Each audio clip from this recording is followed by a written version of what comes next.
financial behavior thought leaders. I'm Mary, and this is the podcast that takes you behind the scenes with top speakers in financial services. So whether you're a financial advisor looking to book a client event, or an event planner looking for a perfect keynote, or a financial professional just wanting to learn from industry thought leaders, you're in the right place. Today, we're featuring Tim Maurer, one of the Financial Behavior Keynote Group's exclusive speakers. Tim is a certified financial planner, registered life planner, and the Chief Advisory Officer at Signature FD. With 28 years of experience in financial advising, Tim is a passionate advocate for helping advisors and clients integrate into their personal values with their financial goals. He's the author of Simple Money, a weekly contributor to Forbes, a member of CNBC Advisor Council, and Tim has appeared on major media outlets like The Today Show, CNBC, and The New York Times. In this episode, we're going to dive deep into Tim's keynote, Winning the Work, a Threefold Growth Plan for Professional Advisors, and explore how his approach can help financial advisors grow personally, professionally, and in their business development. Plus, we'll hear a story from his presentation that always resonates with his audience. So, Tim, thanks for joining the show today. It's my pleasure, Mary. Thank you for having me. Before we dive into your keynote, I want you to tell us a little bit about your background story and how you got into speaking. Oh, boy. It's actually a little bit of an embarrassing story. I got involved in speaking and media once when I was working for a company that needed a fill-in in the Baltimore area, somebody to go on to the Washington, D.C. CBS affiliate to talk about what was happening in the market that day. So somebody else was teed up to do it. They got sick. I got the call. And the Baltimore, D.C. area well.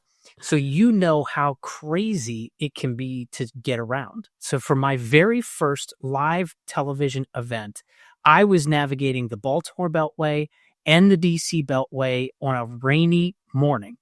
And I kid you not, I hate to even admit this, I was late for my first live television appearance. I was on the phone with the producer who was guiding me in through back roads off of Connecticut Avenue.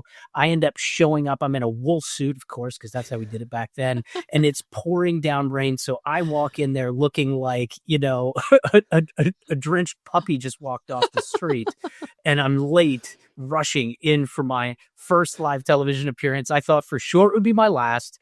It ended up kind of endearing me to that particular producer who I stay in touch with to this day. Wow. And I ended up doing a ton of segments on that show, and it led to some other TV and radio opportunities as well. But as it relates to speaking specifically and the work that you were doing, the awesome work that you're doing with a bunch of great speakers, it was really Towson University, another Baltimore connection. It was my alma mater. And after I graduated from Towson and learned something about this business, and that took several years, I felt this deep desire to go back and teach the class I never got a chance to take. So it took me a couple years to get my nose in the door there because I didn't have my PhD, unlike you. And but I convinced them eventually that they should have a certified financial planner practitioner teaching the future certified financial planner practitioners of the future. And so I got the opportunity to teach there, and I did for 7 years as an adjunct faculty member. So I feel like I was really forged in the fire, right? When you have to stand up in front of 30 to 40 apathetic college students every semester and try and bring to life something that they would rather just mail in for a grade. And I understand their perspective as well. I had 15 opportunities each semester to try and engage them and unwire their expectations, rewire them, and point people in the direction of the business that you and I love so dearly. Well, I love that your stories really are going from the frying pan right into the fire. You don't go anything soft there. Everything is just 100% all in. And we were kind of chatting. We do laugh. For those of us that have taught at universities or academics of any sort, we always say your hardest critic is keeping those college students awake, right? If you can keep their short attention spans, then you have the rest of the audiences. It is so true. And I will tell you that attempting to use the curriculum that they gave me not only opened up more of my speaking potential because I had to rewire the way I was thinking about this stuff. And what I mean is I hated the curriculum. They handed me this textbook that cost $179 and had a slew of multiple choice exams. And I looked at it, disagreed with half of it. So ultimately, it was my obstinacy, like you say, going all in. I ended up rewriting the curriculum by the second semester, class by class, That ended up becoming my first book, The Ultimate Financial Plan. I co-authored with Jim Stovall. And then that turned into my second book, Over My Shoulder, Here's Simple Money. Both of those got approved by the CFP board, and I used them for textbooks. So then the students were able to go onto Amazon.com and get their textbook for $17.99 instead of paying $179 for this big, heavy, paperweight. Multiple choice questionnaire, huh? Exactly. Well, that just shows again, like you just go 150% into it. If there's not a book written, you'll write it. If there's not something to do, you'll do it. I love it. Yeah, I think so.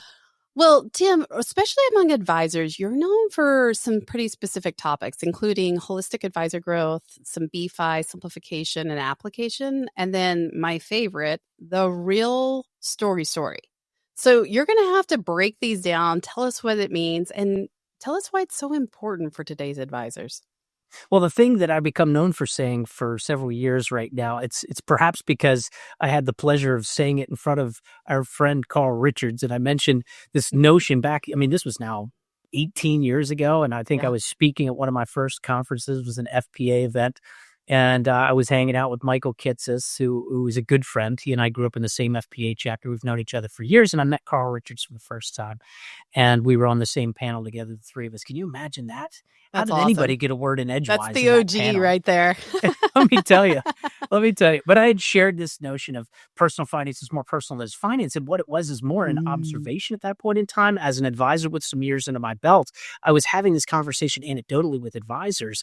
Do you find that regardless of how great your recommendations are, people aren't always implementing them? And of course, now we've learned that this is endemic in the industry. It's a challenge. It's maybe the number one challenge that we have as financial advisors. Yeah. And so it was initially an anecdotal observation that became amusing, that now has been certified through the field of behavioral economics as scientific fact.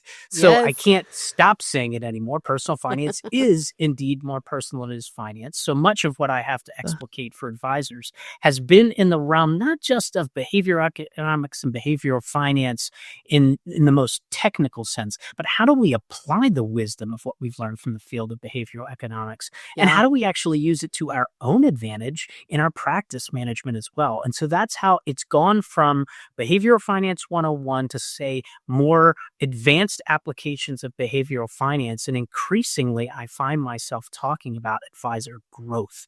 Yes, business development, and finding a way to blend that in and reconcile it with our duty, our sworn duty as fiduciaries. How can those two things coexist at the same time?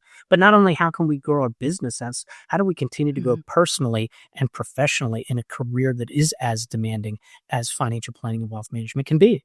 Yeah, absolutely. And I think that so often we look at things and think, oh, that's for someone else, right? Like my friend's struggling with this or my client's struggling with this. And we've talked a lot on here about like looking inward, and that's the hard work. And it kind of rolls into your keynote. Let's go there of winning the work. You offer a threefold growth pattern for advisors that tie your business development with your professional and personal growth. And I like that you add that personal growth core.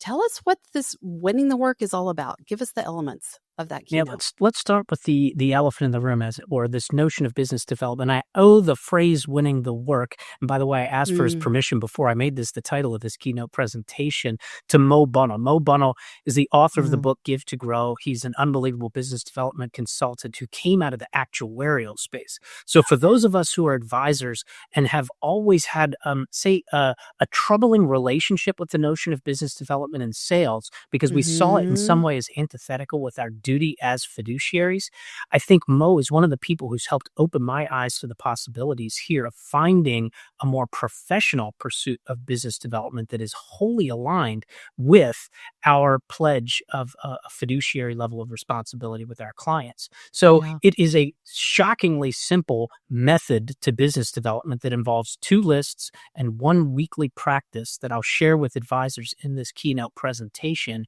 But yes, beyond business development something that I think we all know is important, something that we may have seen historically as a necessary evil. Now we have a way to use this as a way to blend into our personality as an advisor, find a way to do business development, and more importantly, relationship management that is very, very consistent with our core values as professionals in the industry. But I think that when you think about business development, its connection to our professional development, which is just the table stakes. We have to be technically proficient. That is never going away, even with all the advancements of AI. They're phenomenal, by the way. But our professional development remains vital in connection to our business development. And then perhaps most importantly, our personal development is one of the things that too often gets left behind, because I know you've seen this. We've been in this business long enough to know people who have been extremely successful, at least for a spurt from a business development perspective, or maybe even a professional development perspective, but they're necessarily limited by their personal growth and development. Similarly, when our personal growth and development is something that is really strong, it will be a great supporter of our professional and business development. So I absolutely see this threefold approach as something that is inextricably intertwined. They have to work together in order for all three to be optimized. Yeah, no, and I love that. I think that so often, and especially now as we're seeing a lot of turbulence and things happening, you can feel overwhelmed and burned out really easy Gosh, personally. so easy. And that will resonate in your relationship with clients. I want to go back to a word you use and maybe dig in a bit here. And that was relationship management. Talk to us about what that means and what you mean by managing relationships. Now, I'm not talking about relationship management as it may be defined within, say, job descriptions and resumes for financial advisors. I'm talking about being a trusted member of our communities. I'm talking about being a responsible manager of relationships. So let me give you a great example. How many times, and I'll confess that I've probably said this to you. We've probably crossed paths at a conference, high-fived, caught up for a couple minutes because we haven't talked for perhaps years, and then said, hey, we should catch up sometime. This is a very, very common thing that we do. We have all the best intentions when we say that, and we do it all the time to just about everybody we interact with. And then what do we inevitably do? We get caught up in our day-to-day. We don't actually follow up, and we go another 3 or 4 years before we see each other. We high-five again, and it takes us all that time to get reconnected.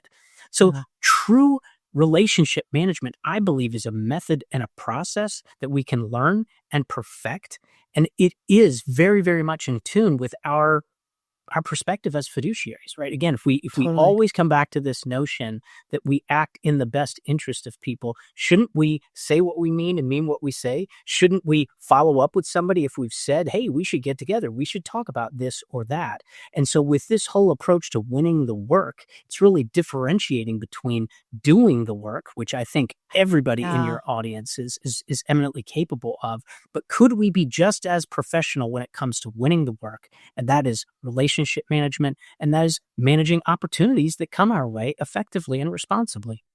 Well, and I love the element of really establishing trust. It really that's what goes it back is. of doing what you're actually saying you're going to do and following through with it. As small as that is, it can be in the small things, but also in the big things. And I think that it brings in those elements that are the non-tangibles. They're not the ones you're going to learn often in professional development, but you do spend a lot of time when you dig beneath your surface. That's what you're looking for at the core. You're meeting the needs of other human beings that are in your path. And that is so well said. And what do we see in the evidence of people who make decisions to work with financial advisors? Yes, our competency absolutely matters. Those are table stakes, but ultimately our clients or our prospects are making these decisions based on whether or not they trust us. Guess what one of the other major features of trust is? And this actually drives us crazy because it can't show up on a resume. As advisors, we're so quantitatively oriented, this drives us crazy. The number one driver of trust? Likability. Likability. Oh, yes. I mean, we tend to think of this in a way that almost cheapens the process. But here again, there is a way to cultivate a mentality that is more likable, that is better connected to the people that we interact with, that is more responsible, that says yes when you mean yes, says no when you mean no, because that's just as, if not more important, and leads to more trusting stable relationships where the opportunities that come to be are truly mutually beneficial and fruitful. Well, and what you're talking about in terms of relationships, you're really having the relationship transcend the advice and everything that we, and I'm going to put in quotes here, that we charge for, right? Yes. And so I think there's in this big shift in what value am I bringing as a financial advisor? If an AI machine or a robot or a computer, whatever you can do the work, what value am I bringing? But what you've just stated of that human connection and likability and trust, those are things that are not replicable in an AI computer technology world.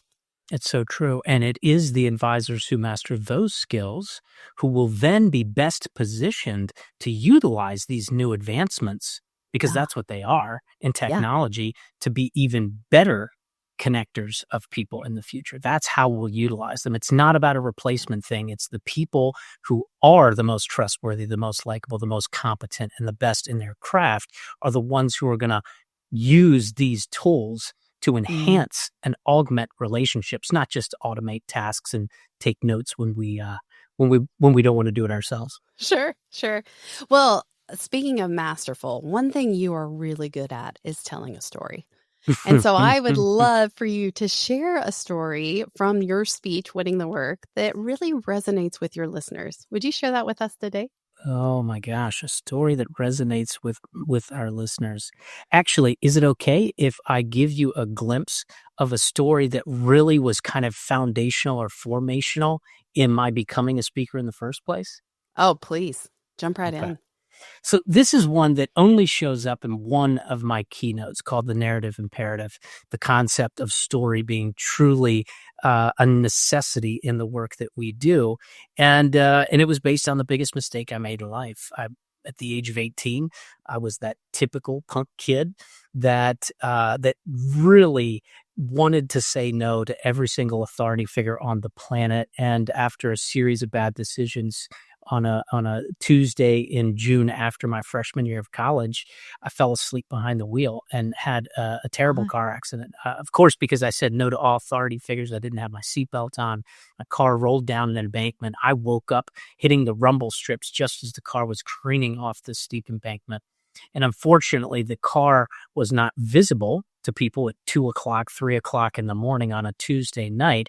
And so I ended up trapped in the car for 4 hours. This was on the Bel Air bypass, by the way, in Harford County, just north of Baltimore.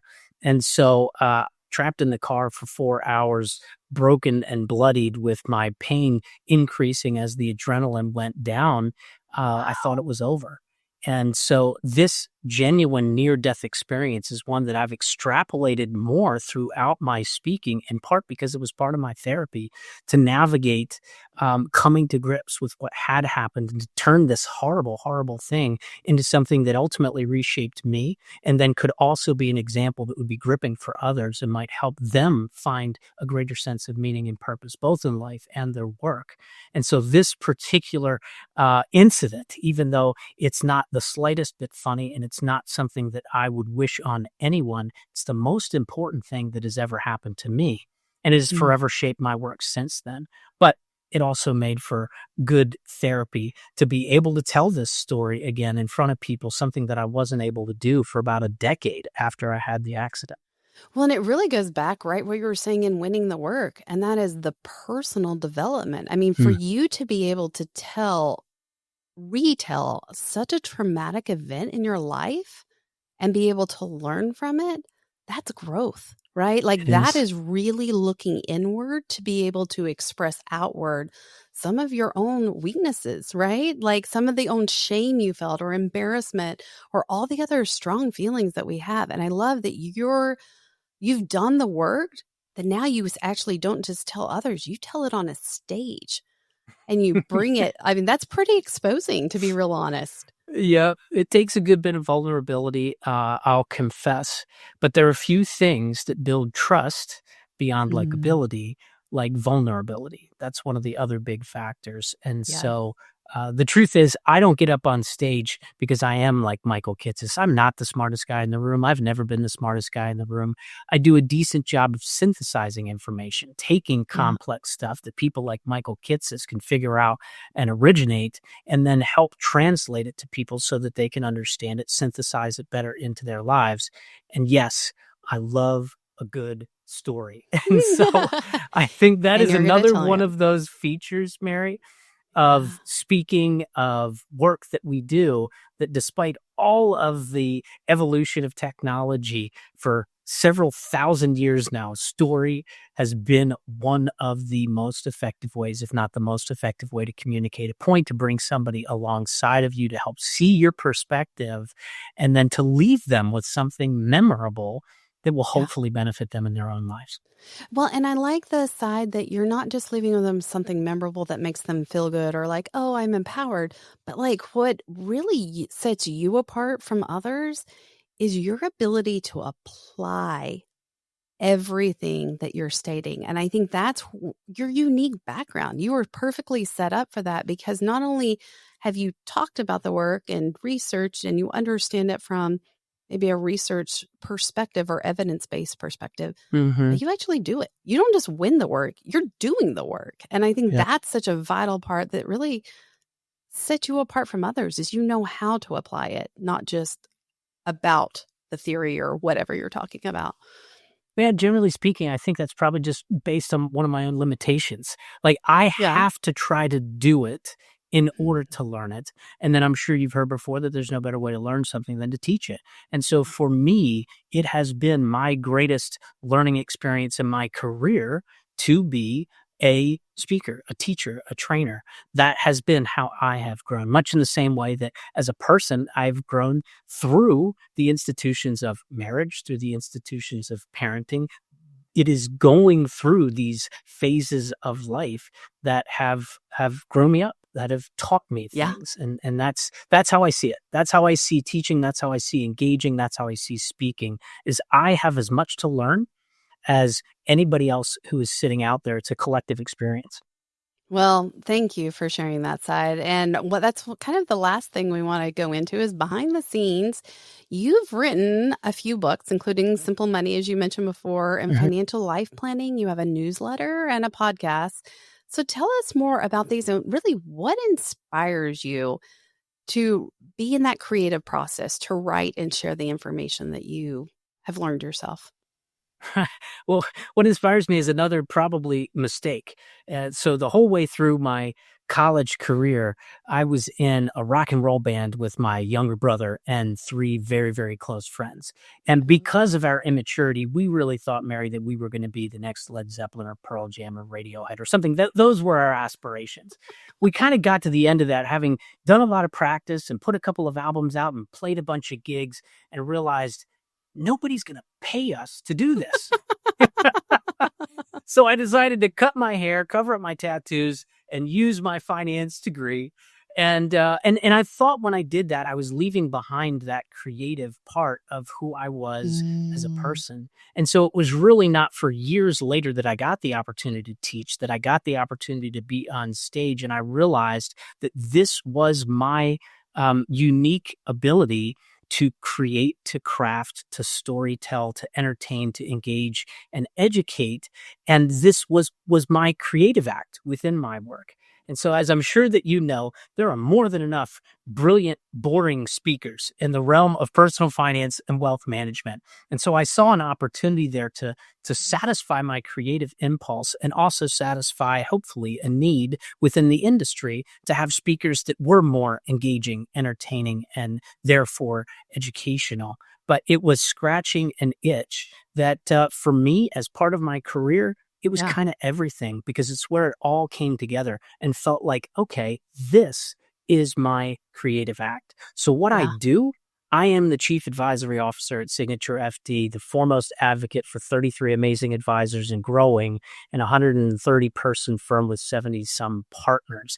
That's what I do. But as it relates to Forbes, the writing, the books, the newsletters, and the speaking, that is me exercising my unique ability in a way that brings my career together in a truly holistic way. And it enables me to better point people in the direction of the great company that I have the privilege of serving. Man, Tim, I think that's one of the most unique things about speaking is you're bringing it all together and it's your way of giving back. But it's also what sets you apart is that creative side. And, even now as a speaker, I continue to think, well, I'm a speaker, not an entertainer, but you are both, right? Mm. You are the entertainment. You are that creative side. The more we open up, not just as a speaker, but as a person, and we allow for creativity, we allow for that enlightenment, to be real honest, it not only makes the world a better place, but it adds to that trust factor that you brought up so much earlier. It adds to that human element that just can't be replicated in another space. That's so I think well that's said. beautiful. But I want to add, it is so well said, Yeah. and we could just drop the mic right there, but I want to add one other factor. Please. It's just fun. It is. We have a privilege of, I think ours is the best profession in the world because we have the ability, if you have the capacity for it, we have the ability to be in a helping profession that does not require us to sacrifice our financial well-being the way that most helping professions do. Right. Yeah. And so I know so many people who are social workers, teachers, law enforcement officers, pastors, priests, and rabbis. And I so admire them for having sacrificed much of their financial well-being for the sake of the helping profession they pursue. Yeah. We get the opportunity to be in a genuine helping profession without making that sacrifice. In fact, we can make quite a good living, which is just incredible to me. So this should be our dream job. And guess what? If you're doing your dream job, it should be fun. Yes. We should be able to go to conferences, engage with one another, and not just learn, but be inspired. And so I consider it a privilege to play a small part in that. I love that. Well, if you're looking for a speaker who can both offer a holistic approach to your business growth and blend that personal development and professional strategies, book Tim Maurer. It's a keynote.financial, and thanks for joining us on Financial Behavior Thought Leaders. We'll be back soon with more conversations that bring you closer to the leading voices in financial services. Thanks for joining us, Tim. Thank you.